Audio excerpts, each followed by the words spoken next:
अब हम देखें मोलैलिटी का जो है वो हम यहाँ पर करने जा रहे हैं मोलैलिटी।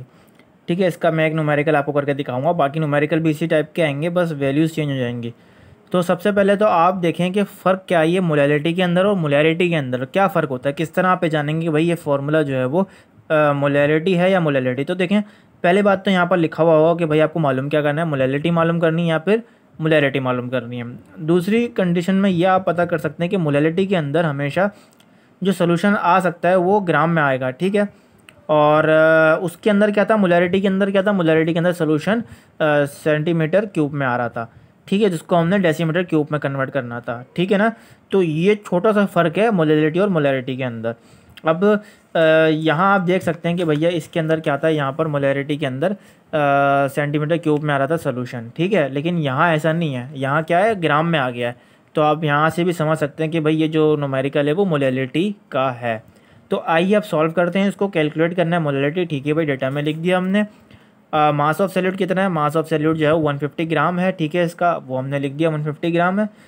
500 ग्राम क्या है, सोल्यूशन है। ठीक है भाई, इस 500 ग्राम जो है वो सोल्यूशन को हमने यहाँ पर लिख दिया, लेकिन इस 500 क्योंकि ऐसा यूनिट नहीं है, इसलिए ऐसा यूनिट में कन्वर्ट करने के लिए हमें इसे 1000 से डिवाइड करेंगे तो 0.5 kg यहाँ पर आ जाएगा।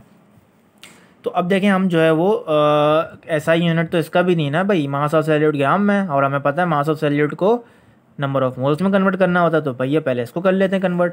तो जी भाई हम देखें इस फॉर्मूले को लगा के हमने मास कितना है 150 और मोलर मास कितना है इसका आप निकाल लेंगे क्वेश्चन से। मोलर मास कितना आया है इसका, टोटल प्लस करेंगे तो 150 आ रहा होगा, ओ सॉरी 82 आ रहा होगा। तो 82 को जब आप ये 150 से 82 से डिवाइड करेंगे तो 1.8 मोल्स यहाँ पर आ जाएगा। ठीक है, तो ये आपका क्या आ गया, मास ऑफ सैल्यूट आ गया यहाँ पर। तो अब जो है सिंपल आप मोलैलिटी का फॉर्मूला लगाएंगे। मोलैलिटी का फॉर्मूला सेम है बिल्कुल, mass of salute divide by solution. Mass of salute कितना है 1.8 आया है, सोल्यूशन कितना है, सोल्यूशन 0.8 kg है। दोनों को डिवाइड करेंगे 3.65 मोल और यहाँ पर डिवाइड बाय kg आएगा। याद रखें मोलैलिटी और मोलैरिटी के जो है वो इसके यूनिट्स में भी फ़र्क है।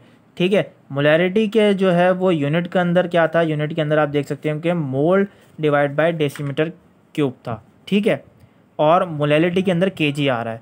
तो ये छोटा सा डिफरेंट आपको यहाँ पर आ सकता है एमसीक्यूज़ के अंदर, कि आपसे यूनिट पूछ लिया जाएगा कि मोलैलिटी का यूनिट क्या है तो आप बताएंगे मोल डिवाइड बाय केजी, और अगर आपसे पूछा जाए कि मोलैरिटी का यूनिट क्या है तो आप बताएंगे मोल डिवाइड बाय डेसीमीटर क्यूब। तो ये बेसिक सा डिफरेंस है जो कि आपको याद करना है for the MCQs and numerical के लिए। ठीक है, तो बहुत सिंपल से हैं वैसे ये ना, और बड़े मज़े के इंटरेस्टिंग है। तो ये अगर पेपर में आ गए तो आप लाजमी इसको सॉल्व करके आइएगा और पूरे मार्क्स इसको इसके अंदर लेके आइएगा, छोड़िएगा नहीं इस न्यूमेरिकल को, बहुत सिंपल है, चैप्टर नंबर 7 के ये।